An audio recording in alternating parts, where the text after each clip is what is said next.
তামাদি আইন। এই তামাদি প্রথম কি? এই তামাদি, তামাদি কাকে বলে আমরা এটা জানবো। তামাদি, এই তামাদি কাকে বলে, তামাদি কোন শব্দ? আপনাদের যেহেতু এমসিকিউ পরীক্ষা প্রশ্ন আসতে পারে তামাদি এটা কোন শব্দ? তামাদি কি? এটা আরবি শব্দ, এটা আরবি শব্দ। এর ইংরেজি প্রতিশব্দ হচ্ছে লিমিটেশন। এর ইংরেজি প্রতিশব্দ কি? লিমিটেশন।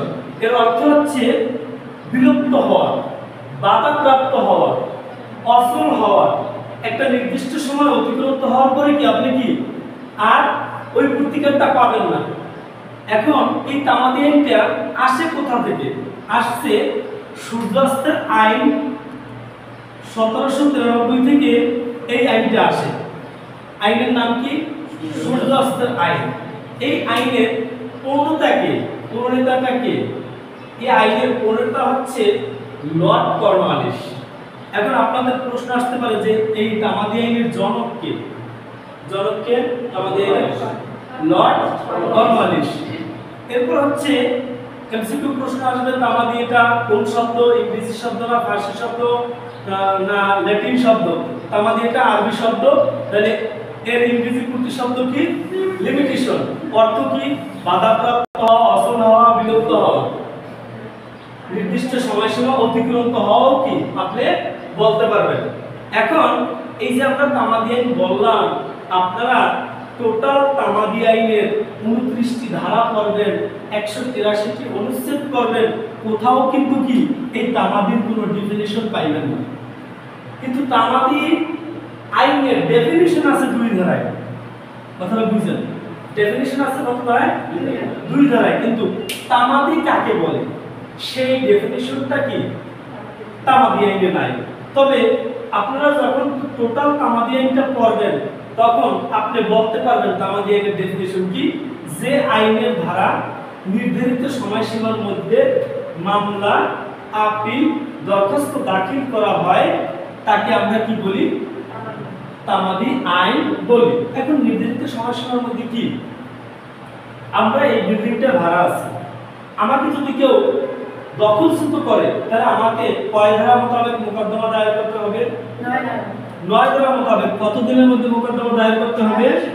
6 মাসের মধ্যে আমাকে কি করতে হবে? মোকদ্দমা দায়ের করতে হবে।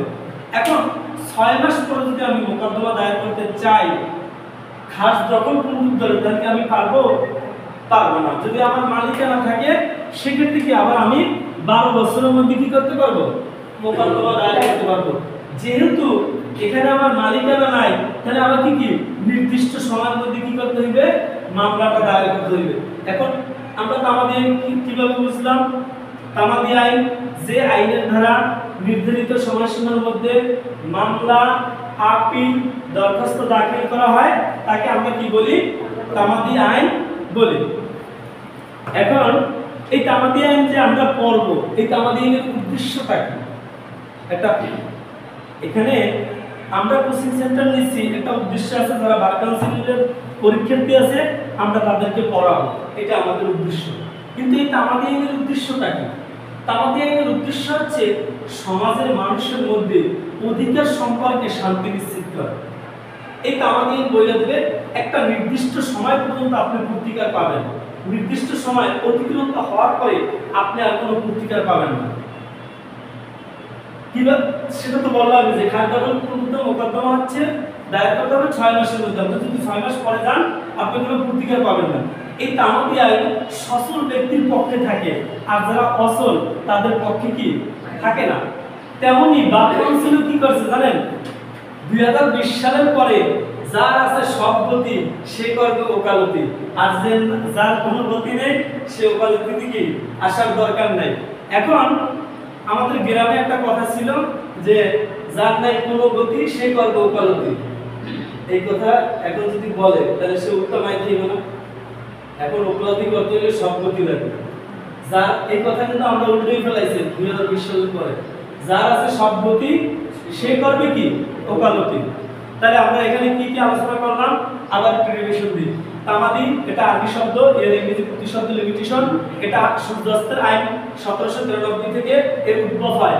এর জনক কি হয়? Lord Cornwallis. Lord Cornwallis. হ্যাঁ, এরপর হচ্ছে তামাদি আইন কাকে বলে? এই ডেফিনিশন তামাদি আইনে কিন্তু আমরা পাই নাই, তবে যে আইনের দ্বারা নির্ধারিত সময়সীমার মধ্যে মামলা আপিল দরখাস্ত দাখিল করা হয় তাকে আমরা কি বলি? তামাদি আইন বলি। এরপরে আমরা বলছিলাম তামাদি আইনের উদ্দেশ্যটা কি? উদ্দেশ্য আছে সমাজের মানুষের মধ্যে অধিকার সম্পর্কে শান্তি নিশ্চিত করা। একটা নির্দিষ্ট সময় পর্যন্ত আপনি পূর্তিকার পাবেন, নির্দিষ্ট সময় অতিক্রান্ত হওয়ার পরে কি আপনি কোনো পূর্তিকার পাবেন না। এখান থেকে কিন্তু কি কয়েকটা এমসিকিউ আসতে পারে, যেমন জনক থেকে এমসিকিউ আসতে পারে, কোন আইন থেকে আসছে সেটা আসতে পারে, তামাদি কোন শব্দ এটাও কিন্তু কি এমসিকিউ আসতে পারে। এরকম লিখে না, আমি দেখাই দেব। তবে আপনাদের বার কাউন্সিলের সাবজেক্ট আছে কয়টি? 7টি।